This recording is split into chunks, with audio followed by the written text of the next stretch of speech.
A continuous close, having all those month-end close tasks that you usually wait till the end of the month being done like on a day-to-day basis. I don't know if you recall what real P&L was when we were at Uber. It's actually pretty achievable now, I think. But back in the days, it was like you're dealing with like accruals and cash bases and just trying to look at what a daily P&L would look like. And that's the thing. It's like with a bunch of humans and the systems, and you're trying to tweak everything and you're adding into an Excel spreadsheet to get to some real-time level of understanding of where your numbers is at. Flashback 10 years ago, probably not achievable. Nowadays, I think there is a lot of opportunity because you can, from a continuous close almost like every day, being able to go through your cash and look at all the transactions and see what you booked. Have an agent book the entries for you, reconcile it real time so you don't have to wait until the end. A lot of different processes within finance can be tackled throughout the month. So when you get to your month end, it's really not the grueling task of trying to play catch up. It's really just taking all the data that's been booked throughout the month,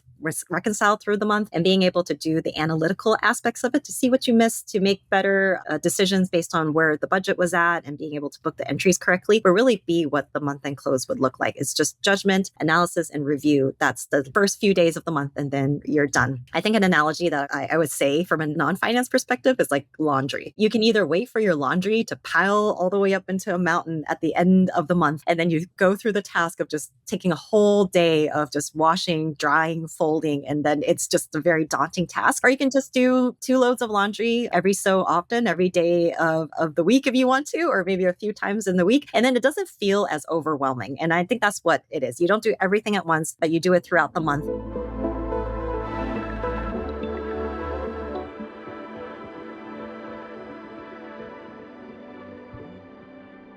Hi, Jan. Super excited to have you today on our podcast, Finance Unscripted. We've been knowing each other for some time and having a lot of conversations about finance, accounting, transformations, and you have so much insights in this space. So super excited to have these conversations with you and hopefully extract as much as possible information that will be super helpful for our audience. Before we start and go into some of the questions that I had to you, maybe you can quickly introduce yourself. Sure. Yeah. Thanks, Albert, for having me as part of this podcast. I think we went through the trenches together while we were at Uber, and so excited to see you find stacks, and really happy to be part of this conversation today. So a little bit about myself. My name is Yan Wong. I am in the finance transformation realm. I have about over 20 something years of experience in finance. Really started as an accountant going down the controller route, but ended up pivoting into the finance transformation arena, which I absolutely love being a part of. And my last position was at Datavant as the Vice President of Finance Systems Transformation and M&A Integration. So really excited to share my insights today and see what type of answers I could provide. You spent your entire career in finance and accounting. And just before sort of like making a finance transformation your focus, you were also in the weeds of the accounting. So maybe you can take us back to that time of the month-end close. What was your feeling? What was your experience doing month-end close? Yeah, that really does take me back, and it probably brings some tears in my eyes when I'm thinking about it.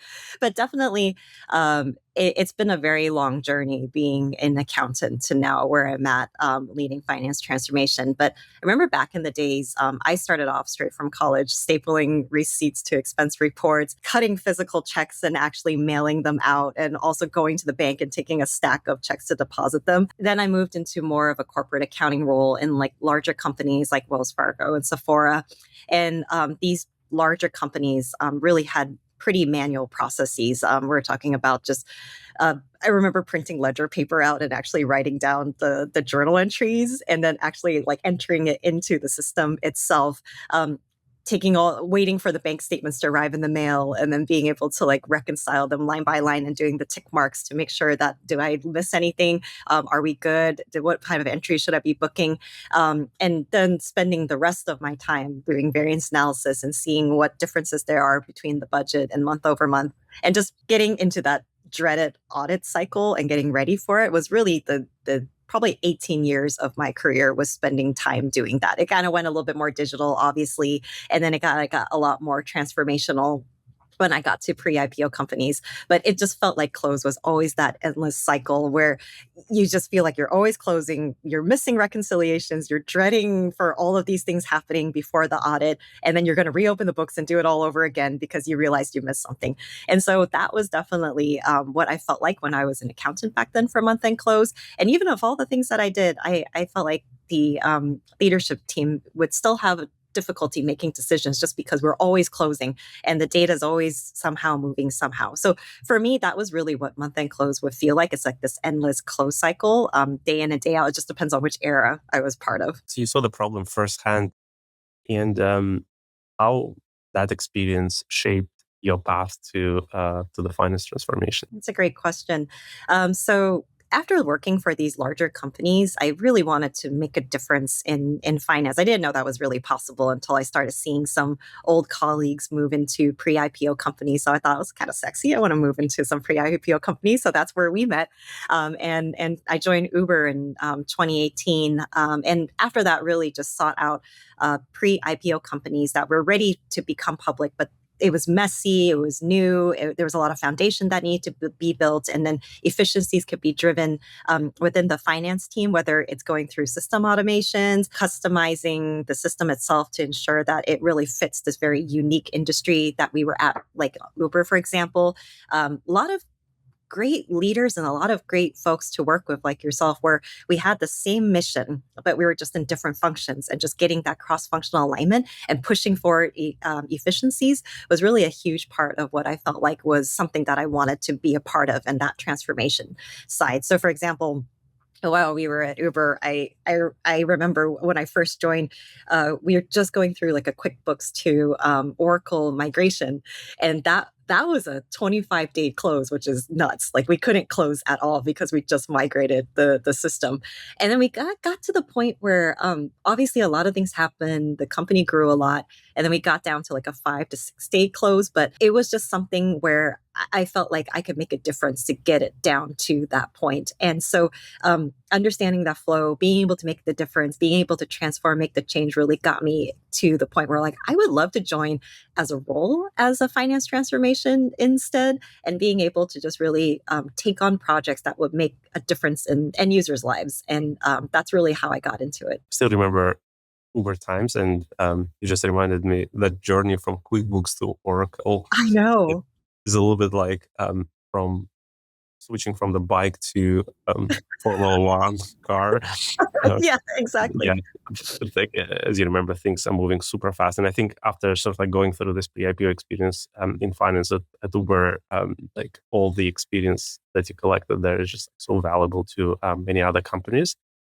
I mean, when we speak about finance transformation, I think it could mean a lot these days. And based on years of your experience in the space, what does that mean? What does that mean for modern companies? Yeah, I feel like AI and finance transformation has definitely been the ultimate buzzword. But over the years of being in finance transformation, it really means a few different things. The first thing from a transformation perspective is really to strategize and explore the opportunities that are out there to transform, whether that's through your systems, through your foundation work, your people, your processes. That's what we're trying to find in terms of efficiencies, and looking into technology like AI and systems to really drive for that change. And then after you go through the whole execution phase, implementing whatever that strategy is, the key part of transforming finance is really the change management side of the house. It's only as good as what people adopt and accept. So prepping for what that change management looks like, if you're implementing a new AI tool, for example, and having folks be part of the training or part of the user acceptance testing, and then getting to the point of adopting it and measuring it. That's what successful finance transformation would look like, and how we can actually modernize finance. I'll give you another example. Just a bunch of examples, but from an example of in recent events for Datavant, the great thing about our leadership team is that we're really invested in automation and driving forward with technology. So we invested in Cloud for Finance, and while is not fully established. Like, how should we use it? Leadership has invested in it and allowed folks to just jump in and be able to start using Claude. And where my function really comes in is starting to create some level of governance, not to really over govern everything, but really just looking into that transformation and that chapter for Claude for Finance, and seeing each of the items on a wish list that our leadership team listed out.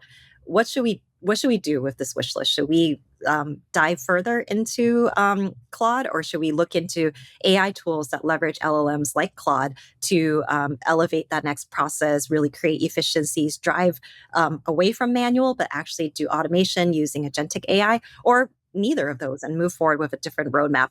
That's really where transformation also comes in. Your leadership team is already transforming finance, but my team is really to establish what the ground rules are. What can I do to make it more efficient, so it's not just like the wild, wild west? You've seen so many different companies and almost like looked under the hood in sort of like very close details, everything that's happening in the finance functions. And across all of those experiences, what's one problem that keeps coming up as the foundational one? Yeah, there's a couple I can think of, but the main issue that I've seen throughout my entire career, especially for pre-IPO companies or even newly public companies, is really the data issues. The foundation is messy, and then it's getting built upon layer after layer. Items remain unreconciled. The company grows too fast, or even when you're growing too fast, you're sweeping issues under the rug until you get to that point of audit, and you're like, oh no, we better start tackling this, and we need to hire a lot of people to figure this out, or we need to now invest in the system side, but we have so much to unravel. I think data issue is the biggest thing that I've definitely have encountered every single time I've been to a company. As a part of what we do as well, we look at a lot of different companies and map out their processes. And as you abstract some of the problems there, you just realize that in many ways, finance is the data problem, is data flow problem. How do you streamline all different parts of the data there? And it's interesting that when the companies get bigger, you would expect that it should be easier, but it's not. And problems getting sort of a little bit bigger. Can you talk a little bit more about that? What you're seeing in terms of the difference with the size of the company? Yeah, I always feel like it's like, chapter one, it's like a new company, and it's like you're starting from like a foundation. Then you get to chapter 2 and 3, and it gets messier and messier because the story gets more complex, and that's exactly what happens. A growing company, like Uber, for example, Albert, you remember we were like, when we probably first joined, we didn't even get into like international expansion just yet, but then it got really tricky because you would just go into a city, you go to Belarus, and it's like, oh, we're in Belarus now, and now all the back end systems and all the bits and pieces of like regulations and processes are now, we got to jump in right away. So that's kind of like the complexity with all of these growing companies. It's a blessing and a curse in a way, where you're growing really fast, but you're trying to play catch up because it's just growing so fast, and people just don't have time to let each other know like what's happening sometimes.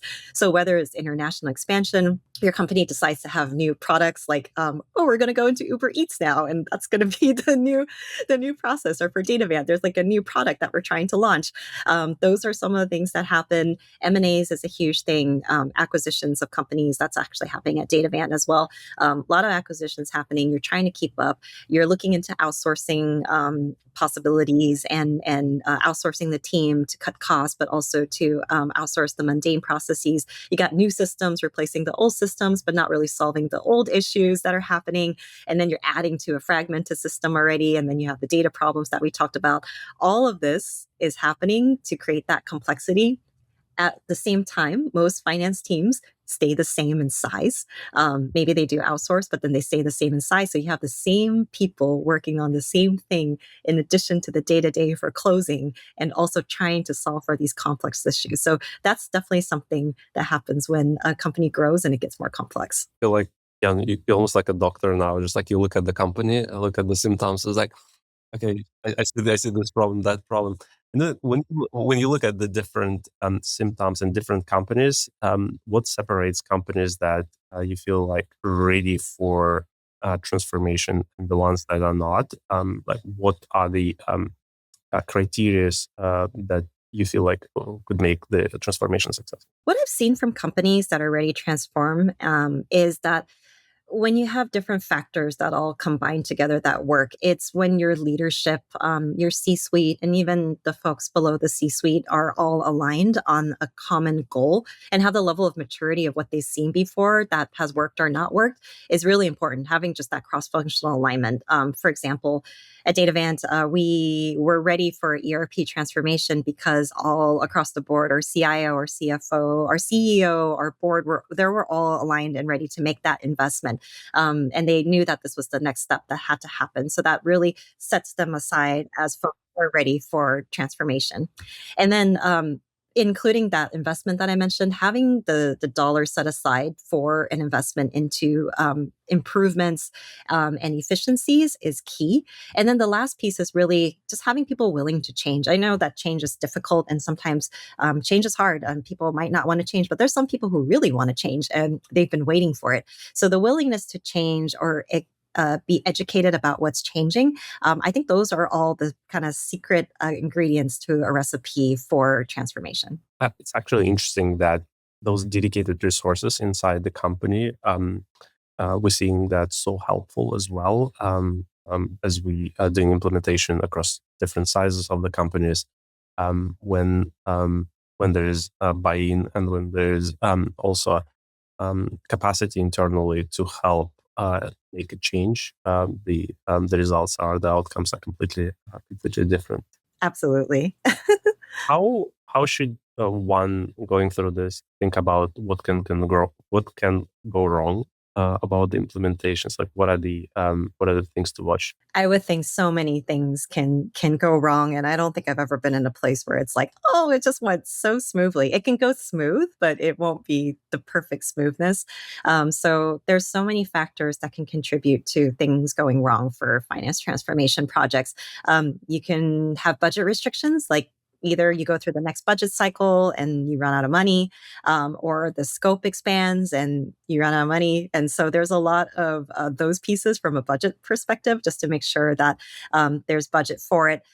Leadership misalignment can happen, whether it's leadership changes. I mean, that's just part of how it works. And leadership misalignment, leadership changes, priorities that are happening across the board, but not having the same priority can lead to something going wrong. You have this project for order to cash that's really important, but then all of a sudden another project comes in where there's like a big M&A or there's a big product launch, and that could all collide together, and you suddenly have a misalignment on what's important to finish.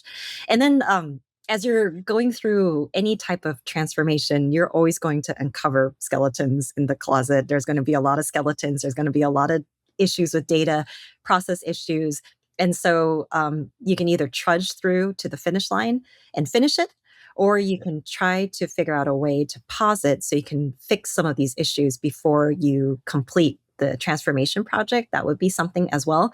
And then the end of it with what can really go wrong is that your users just don't adopt the transformation. So you go through this whole painstaking process to implement everything.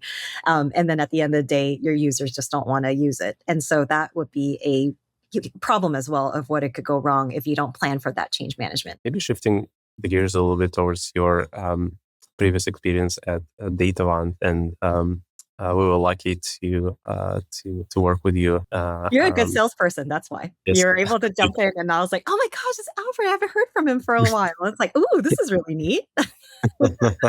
No, I was like, it was amazing to reconnect and jump into that project. So you led finance transformation at Datavant. And when you arrived, what was the state of finance operation, and what was your goal? What was your mandate at that time? Yeah. So I joined Datavant about 3.5 years ago. And so when I first arrived at the company, my main goal was really an ERP transformation.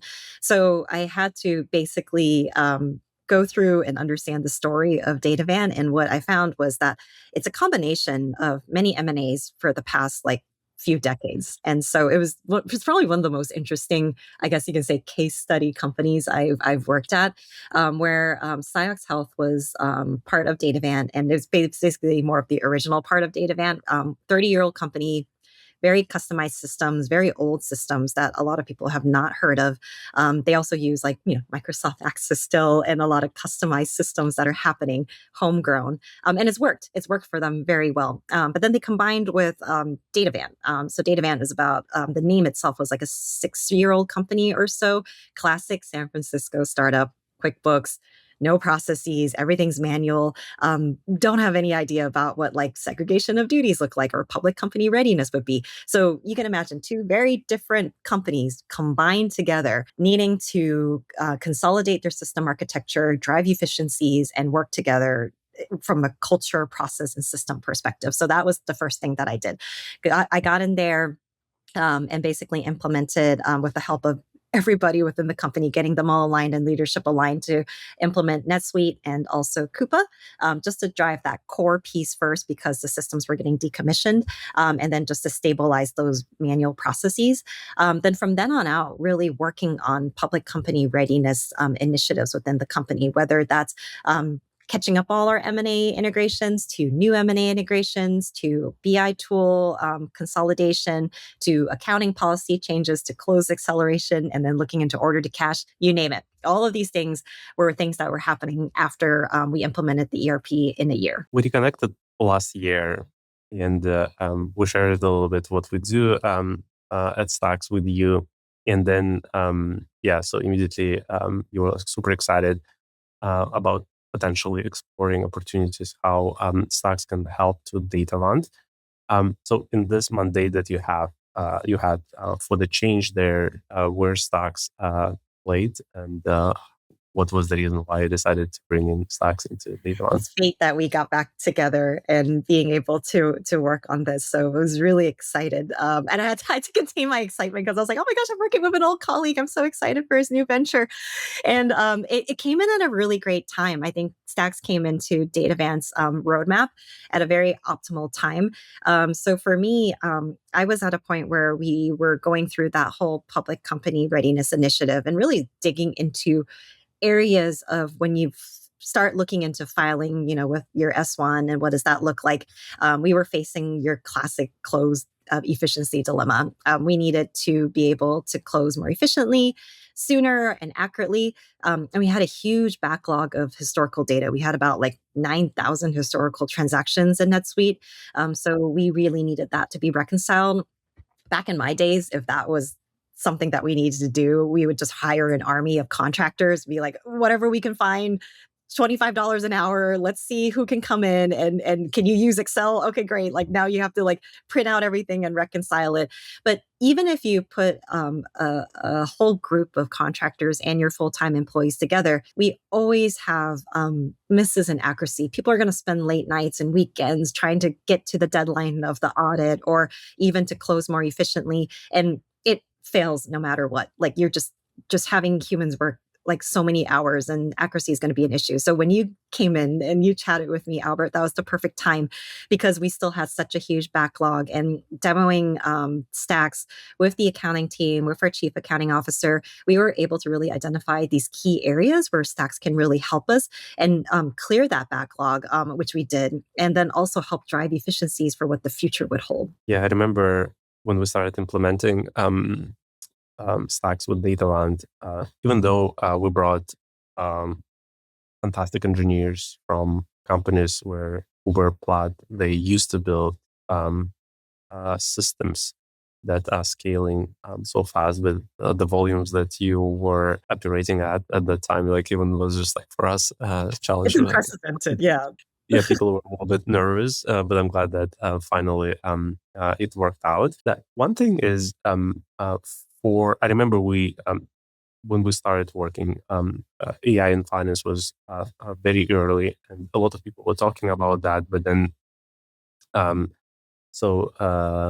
was also not clear in many ways. What does that mean? What does the agentic workflows, agentic technology means? Can you talk a little bit more about how you were thinking about that? Yeah, I think I'm very fortunate to be able to work with AI so early on. I think we're just still in the beginning phases of AI, and you're right. kind of a buzzword happening right now. It's like the key search word of all time, in addition to finance transformation. But having the opportunity to work with the Stacks team as our first AI tool implementation has greatly opened my eyes to see what exactly AI can help a company with. And what Stacks has been able to help us with was really become an extension of our team using agentic AI. We're talking like day-to-day task that Stacks can help us with. Usually you save your reconciliations to the very end. And in our case, we save it for much later than just the month end close, but months and months of time. So being able to have Stacks act as an accountant has really significantly saved our team's time with all that mundane day-to-day task. We're able to get in front of it a lot sooner, spending the 24/7, the agent can really just sift through thousands of transactions and be able to match things, but then provide that level of review instead for the human to do. And then our teams can be elevated to do more analytical work and looking at the bigger problems to solve versus dreading that, oh no, here's another month. And then now we have all these transactions. We got to look at it again and we got to reconcile it. No, we can actually have an agent do that now versus doing it yourself. And you could just review and elevate the team to what they should be doing, which is really looking at the numbers, digging into things deeper, helping the company save money, driving those complex problems and driving it to a much more efficient process. Maybe to zoom out a little bit from a specific task of reconciliation and moving to the topic of a new category in the way that we're seeing that being created today, which is a continuous zero-day close, when close is happening all the time. And in reality, it's no event. For many of us who used to a different world, it might sound a little bit futuristic. But curious, when you hear that the future of zero-day close, how do you react to that? What does that mean for you? In the past, it probably would have been like, yeah, that's like a pipe dream to achieve. I don't think there's a lot of companies. I still remember one late night at Uber, we were working till like midnight, closing the books. And we're like, there has to be companies out there. I wonder if they can ever close. And I think sure enough, Cisco was one. They close in one day. And then I was at Wells Fargo back in the days, and also it was one day, but they had like 100 years to get it right. So most companies don't have 100 years to get it right. So it's really a pipe dream when you hear about zero-day close. I think people just know that it's like day to day. There's so many issues. There's so many problems to solve. But I think this is the first time in my career that I think there's a continuous kind of like day-to-day tackle of what close would look like that can be achieved. And I think I think I was skeptical, but I think I'm hopeful now. Paint us a picture when it's done. How does continuous close work? How does it look like? Yeah, so I think a continuous close really would be how, if we're leveraging AI, for example, is just having all those month-end close tasks that you usually wait till the end of the month being done like on a day-to-day basis. I don't know if you recall what real P&L was when we were at Uber.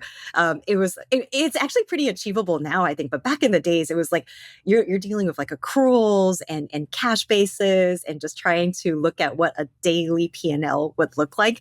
And that's the thing. It's like with a bunch of humans and the systems, and you're trying to tweak everything, and you're adding into an Excel spreadsheet to get to some real-time level of understanding of where your numbers is at. Flashback 10 years ago, probably not achievable. Nowadays, I think there is a lot of opportunity because you can, from a continuous close, close almost like every day, being able to go through your cash and look at all the transactions and see what you booked, have an agent book the entries for you, reconcile it real time so you don't have to wait until the end. And a lot of different processes within finance can be tackled throughout the month. So when you get to your month end, it's really not the grueling task of trying to play catch up. It's really just taking all the data that's been booked throughout the month, reconciled through the month, and being able to do the analytical aspects of it to see what you missed, to make better decisions based on where the budget was at, and being able to book the entries correctly will really be what the month end close would look like. It's just judgment, analysis, and review. That's the first few days of the month, and then you're done. I think an analogy that I would say from a non-finance perspective is like laundry. Like you can either wait for your laundry to pile all the way up into a mountain at the end of the month, and then you go through the task of just taking a whole day of just washing, drying, folding, and then it's just a very daunting task. Or you can just do 2 loads of laundry every so often, every day of the week if you want to, or maybe a few times in the week. And then it doesn't feel as overwhelming. And I think that's what it is. You don't do everything at once, but you do it throughout the month. And then you're never going to feel like you're really behind. And I think that would be what that would look like from a continuous close perspective. I will steal this example as well. Because I love it. In real life and also in practice for analogy for finance. It just gives like such a nice explanation of what's happening. It's interesting you mentioned Uber time. I think at Uber we were ahead of our time when sort of like some of these things were happening, because the company was not just data driven, the company was data obsessed, and we were pushing the boundaries of what's possible in terms of getting that real-time insights to make a better decision. So it's interesting that we're talking about possibility of this today, and curious what changed, why we're having more and more people today who believe that this vision is possible, the vision of continuous growth. Yeah, I think we went through a phase where you just hire a bunch of people and then you just implement fancy systems and put a lot of money into it to hopefully try to achieve some customized process to get you to that 0-day close or continuous close. But now with AI and agentic AI specifically, you don't have a ceiling anymore as to like how many people you can hire or how much money you need for systems to implement those systems in order to drive those efficiencies. You can get a level of accuracy and tackle those manual day-to-day tasks 24/7 with AI, and being able to require human involvement however you want, whether it's through review of every transaction that AI does, and then getting comfortable and then being able to have AI tackle it entirely. Or you can just have the human being able to tackle those analytical parts of the process, like we mentioned earlier. I think, for example, with Datavant, we have thousands of transactions. Like that's not going to go away. Those thousands of transactions, you can still continue to add more people to just try to reconcile it, but hope for the best as they're working through all times of the day, through the weekends, through the holidays, in order to make it work. Or you can invest in AI and be able to tackle the backlog, tackle the day-to-day, and then see your accuracy actually go up as well, because the matching is using stacks, for example, using that memory and that machine learning to be able to understand how our transactions work and being able to tackle that within like minutes. So I definitely do see that that speed and accuracy is now attainable, versus in the past, you're at the mercy of budget, systems, and complexity and people. And now adding an AI layer that can actually tackle each of those little elements that I just mentioned. When we reach that vision, what would change for people, accountants who used to have sleepless nights closing the books? So what their work would look like? I can even put myself in those shoes, being an accountant in my past life. It would be amazing that grueling task of knowing that the month end is coming up and I need to go through thousands of transactions. If that goes away, in terms of just leveraging technology, I can actually elevate my own role and learn more things within the company that I had to probably wait like 1 or 2 years after I've been doing this every time and getting used to it. I can do that sooner. There's probably more staying power within companies because you're just not dreading this task that you don't like. People actually probably would stay as accountants longer instead of going into other roles because they just don't like doing that day to day. They can be elevated and really start going through more projects and owning transformation projects instead. I think that's really where it would realistically get to. I always remember Pasha, who you work with as well. We work together at Uber. Used to say that the first weeks of the month, you cannot do anything. You cannot take vacation. No, not at all. completely you're gone from your family during Yes, that time. So yes, that is true. You're absolutely right. In addition to being able, from a career perspective, being able to just not worry about the mundane task is really just having your life back. Like for once, like selfishly, my birthday falls on the 4th of February. So as an accountant, I could never take time off like during that time. It was like a really rare occasion. Like when I turned 40, that's when I was like, I need to take a vacation for once in my life. I've closed 18 years of my life, and I would like 1 week to be able to just go and do something that is not close. So that's the extent of like Pasha was right. You just say goodbye to anything in your personal life. So now you can actually have a life in addition to elevating your role. maybe switching a little bit to sharing some learnings expertise with the other finance leaders who are in a similar journey as you. Uh, how does the playbook look like? What would you recommend? What are the things finance leaders should actually sort of think about, and what are the risks they should be considering? Yeah, that's a really great question. And I think as a finance leader going into the transformation space, one of the key things that I found that really has helped me with my transformation projects and my career is really understanding the story. No matter where you go, whatever company size, whatever team you inherit or have to work with, leadership, you have to understand the story of the people, the processes, and the systems. Once you understand why something was built during that time or why decisions were made at that time, it's a lot easier to, from a change management perspective, or to work with your leadership team on how to transform and evolve the next steps of the company. Coming in hot and trying to make changes right away to a company without understanding their story is a recipe for disaster. It just doesn't work that way. Understanding why the process is broken, why we have dirty data, why it was designed, and there's no right answer. It was probably right at that time, is where you can really help a company transform. And then you can implement the right technology, the right recommendations, and it's a lot more straightforward after that. So that's the first thing, understand the story. The second thing is really not treating go live as the finish line and then you're done. You really want to be able to know that one CFO told me that once we got to the end of ERP is the end of the beginning.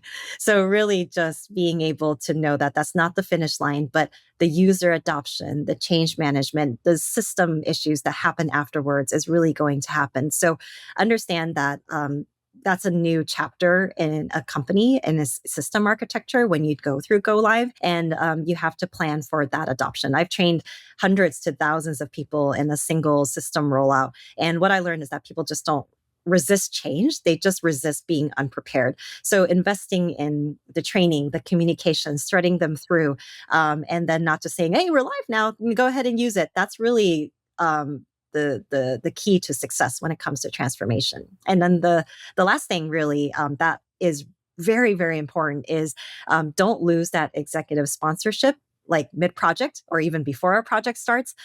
Those transformation initiatives really trace back to the moment when the leadership team starts showing up, when they're invested, kind of like when we started the conversation in the beginning, when they're invested in a project, they're invested in you, they're invested to seeing this go through.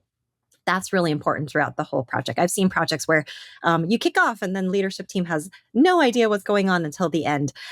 It doesn't work that way. They want to be invested. They want to know what's happening. So bringing them along for the journey is really important. Understanding where all the milestones are happening. And then also when risks are going to happen, issues will happen, scope creep will happen. As long as they're threaded through and they understand what they can do to help unblock and they're still invested, that's going to be a key to a successful transformation project. And for the finance leaders who are watching us today and maybe buried in the same problems all the time, where would you recommend them to start? So, like, what are the first steps, practical steps to do? Yeah, that's a really great question. And it does happen. Most of the time when you have a finance transformation leader coming in, there's a lot of things to transform. So it could get quite overwhelming. But when a transformation role is or a project is brought up, that's actually a really great signal that there's something that needs to be fixed. So there are solvable problems, but there's a very cliche term of not boiling the ocean, and that's still very true. You really want to be able to identify one or two main cross-functional aligned initiatives that can help make people's lives easier, make the company reach their goal easier, and drive for efficiency.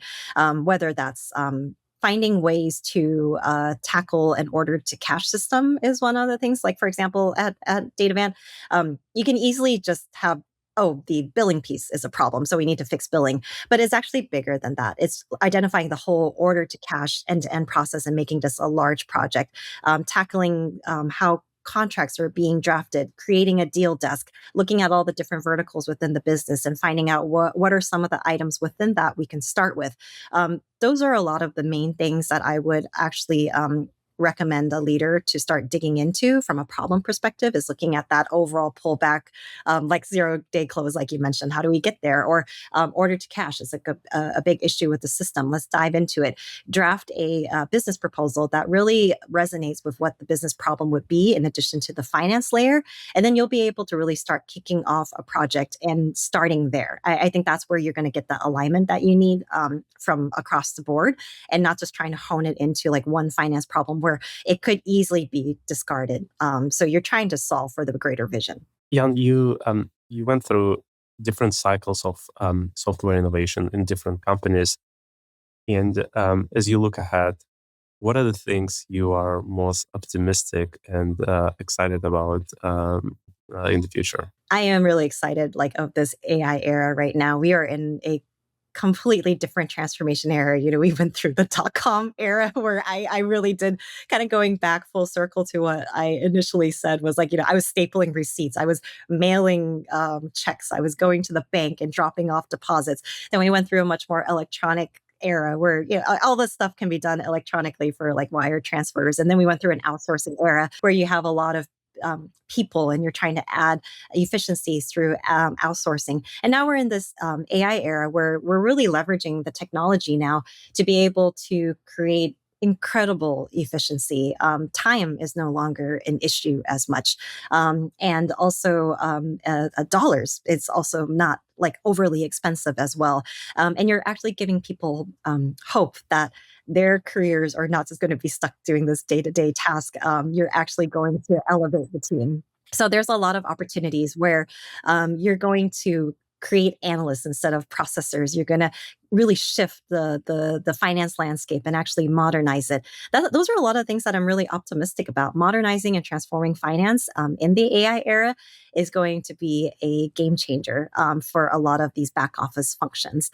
So I think the people who are actually investing in this right now, in any shape or form, in any tools, is really going to be the forward thinkers on what it's going to look like in the future for the close process, for going public company ready, for handling cash applications and also billing. There's just so many different aspects of where the technology can now really change people's lives.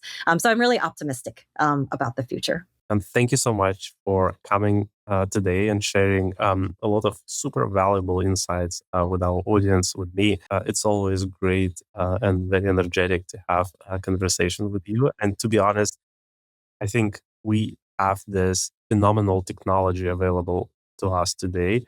And people like yourself are the ones who are bringing the future with this technology into the reality. And wish you all the best. And we'll be closely in touch, and I'm looking forward to seeing all of the great things that you will bring to different companies with this technology. Likewise to you, Albert. Really, congratulations on such an exciting venture. Stacks has helped us greatly at Datavant, and I'm sure there's a lot of opportunity as we continue to grow together to be able to see your success and everything. So thank you. It was great to connect, and I'm really excited for what the future is for finance.